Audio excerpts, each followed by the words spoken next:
hello everyone so आज मैं आपनालोকৰ লগত शेयर কৰিম সৰু মাছৰ পাতত দিয়া এটা ৰেচিপি তাৰ কাৰণে লাগিব আদা নহৰু পিয়াজ নেমু পাত তিনিখিলামান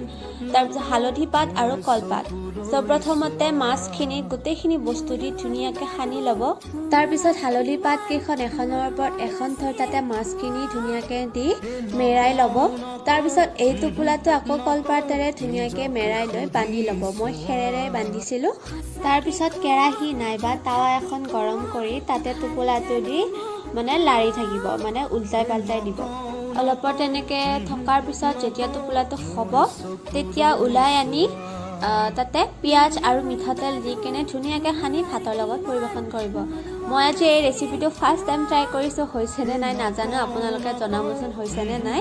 সো আজিৰ ভিডিওটো ইমানেই আছিল যদি ভিডিওটো চাই ভাল পালে তেতিয়াহলে লাইক আৰু চেনেলটো সাবস্ক্ৰাইব কৰিবলৈ নাপাহৰিব লগ পাম মানে 3 মিনিটত বাই